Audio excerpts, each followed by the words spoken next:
بسم اللہ الرحمن الرحیم۔ محترم ناظرین، آج کی میری گفتگو کا عنوان فکری ارتداد ہے،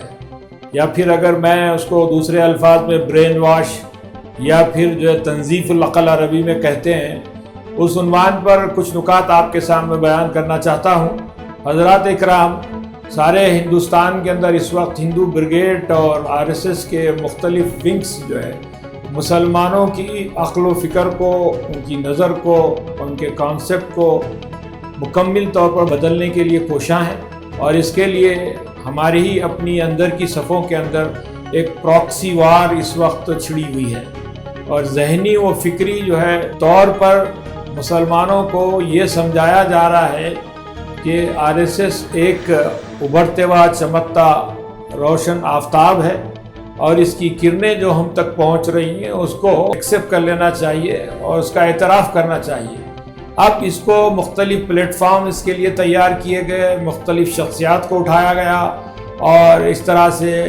جو شہرت اور کچھ نام و نمود کچھ حلقوں میں رکھنے والے افراد کو بڑے پیمانے پر استعمال کیا جا رہا ہے۔ میں آپ کی توجہ 2 اپریل 2022 کو ابھی گزشتہ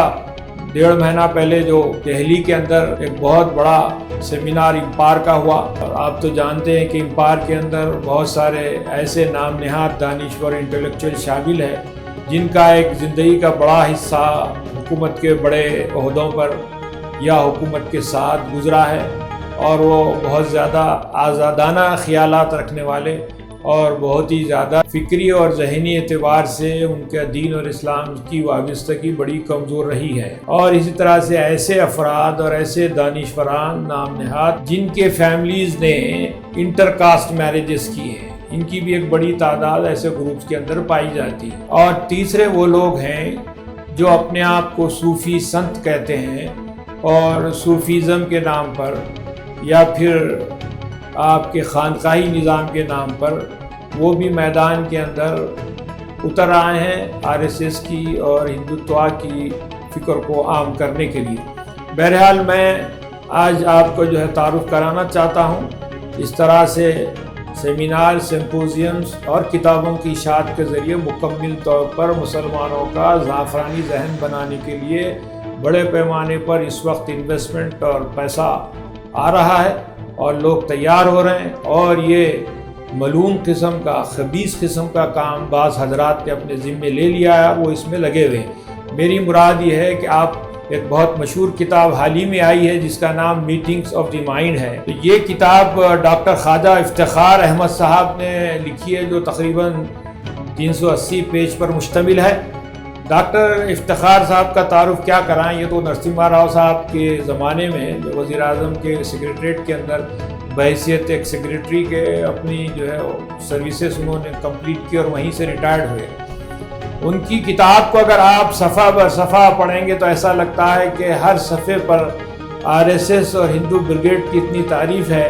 اور بڑی تفصیلی تعریف انہوں نے لکھی ہے، اور وہ مسلمانوں کو متنبع کرتے ہیں اور کہتے ہیں کہ مسلمانوں نے جو غفلت برتی اور جو کوتاہی کی اور جو غلط فیصلے کیے، اگر 1925 میں جب RSS کا قیام عمل میں آ رہا تھا، اسی وقت یہ جو چمکنے والی کرن اور ابھرتے سورج کو اگر سمجھ جاتے ہوتے تو آج مسلمانوں کی یہ صورتحال نہیں ہوتی۔ ان کا اپنا یہ خیال ہے کہ سیکولرزم کے جو علمبردار اس وقت سیاسی جماعتیں ہیں، ان لوگوں نے کس طرح سے مسلمانوں کو دھوکہ دے کر اس وقت ایک اندھیرے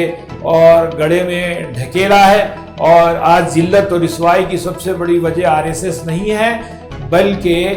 کانگریس یا کانگریس کی طرح کے بہت سارے سیکولر جماعتیں، ان کا یہ اپنا خیال ہے۔ پھر اس کے بعد انہوں نے، اب میں یہ پوری کتاب تو آپ کے سامنے پڑھ نہیں سکتا، لیکن صفحہ اور صفحہ جو ہے ایک ایک جو کانسیپٹ، جو آئیڈیالوجی RSS کی ہے، اس کی جو ہے انہوں نے وضاحت کرتے ہوئے لکھا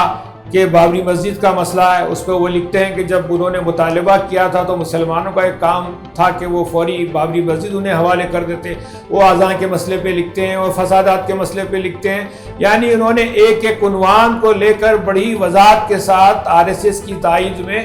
بہت کچھ لکھا، اور مسلمانوں کی بڑی سرزنش کی اس کتاب کے اندر۔ اب یہی کتاب کا پرتو اگر آپ دیکھنا چاہتے ہیں تو یہ جو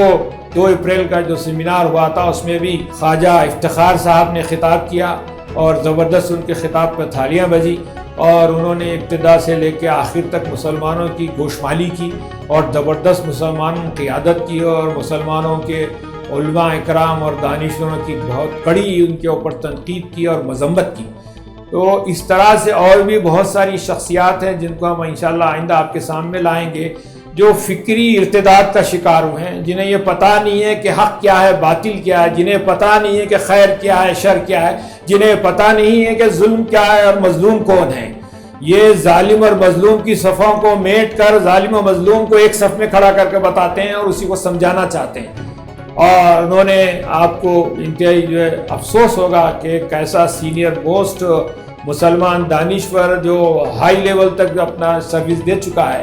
وہ مسلم منچ جو اندریش کمار جو اس کے بانی رہ چکے ہیں، اندریش کمار نے 2006 میں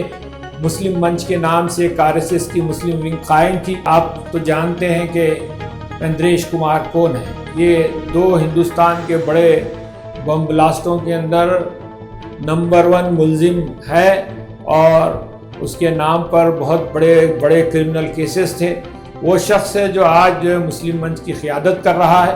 اور انہوں نے پھر اس کی تعریف میں بھی ایک مکمل باب لکھا اور لکھا کہ ان کی جو دانشمندی، ان کی جو روشن خیالی، ان کی جو مسلمانوں سے محبت ہے، اس کو ہم صحیح طریقے سے پڑھ نہیں پائے، اور ہم لوگ ہر جگہ غفلت کرتے ہیں، ضد کرتے ہیں، غصہ اور جو ہمارے اندر بہت زیادہ جو انتقام کے جو ہے جراثیم پائے جاتے ہیں۔ مسلمان سمجھداری سے کام کم لیتا ہے، مسلمان جذباتیت کا شکار ہے۔ بہرحال ان کی تعریف میں پھر انہوں نے ہم پہ پھٹکار لگائی۔ بہرحال خواجہ افتخار صاحب کی نظر کے اندر یہ لوگ کہ انہوں نے جو درجے بیان کیے، وہ ایسا لگتا ہے کہ کسی خلیفۃ المومنین کا یا امیر المومنین کا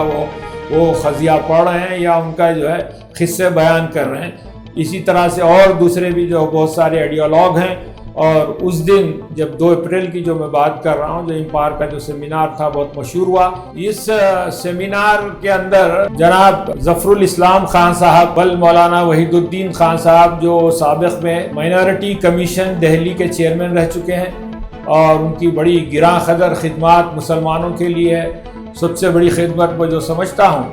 وہ انہوں نے جو دلی رائٹس کے اوپر جو فیکٹ فائنڈنگ کمیٹی کی رپورٹ جو انہوں نے شائع کی ہے، وہ واقع سطر بسطر پڑھنے سے لگتی ہے، لیکن جیسے ہی وہ اس اسٹیج پر آئے اور اس اسٹیج پر آنے کے بعد ان کی زبان پھسلنے لگی، پھر انہوں نے مسلمانوں کی گوشمالی شروع کر دی، اور وہ سب باتیں انہوں نے کہیں جو ہندوتوا تحریکات کو یا ہندو بریگیڈ کو خوش کرتی ہیں۔ تو ہمیں اس طرح کے دانشوروں کا بغور مطالعہ کرنا چاہیے۔ میں یہ تو نہیں کہوں گا کہ اس طرح کی جو کتابیں ہیں اس کو آپ جلا دیں، بلکہ میں یہ ضرور کہوں گا کہ جو اسلام پسند ہمارے یہاں تحریکات ہیں، جو جماعتیں اور ادارے ہیں، ان کی کوشش یہ ہونی چاہیے کہ جو فکری میٹیریل اس وقت مسلمانوں کے درمیان پھیلانے کی کوشش کی جا رہی ہے، اس کا بغور مطالعہ کریں، اور اس کے رد کے اندر جو ہے پھر آپ اپنی تحریر کا جو استعمال کریں، اور پھر مسلمانوں کو بتائیں کہ سچ کیا ہے، باطل کیا ہے، جھوٹ کیا ہے، جھوٹ کا سہارا کس طرح لیا جا رہا ہے، حق کو ناحق قرار دینے والے کون ہیں، اور وہ کس کے لیے کام کر رہے ہیں، وہ کس کی رضا کے لیے اس وقت جو متحرک ہیں۔ تو جب تک کہ ہم عقلی اعتبار سے، فکری اعتبار سے بشعور نہیں ہوں گے اور ہمارے شعور کو بلند نہیں کریں گے اور شعور کو اسلام پسند نہیں بنائیں گے، اس وقت تک آپ ان باطل طاقتوں کو سمجھنے میں غلطی کریں گے، اور پھر ہو سکتا ہے کہ ہمارے نوجوانوں کے ذہنوں میں بھی اس قسم کے جراثیم آ جائیں جو میں نے ابھی آپ کو ذکر کیا ہے۔ شکریہ، تھینک یو سو مچ۔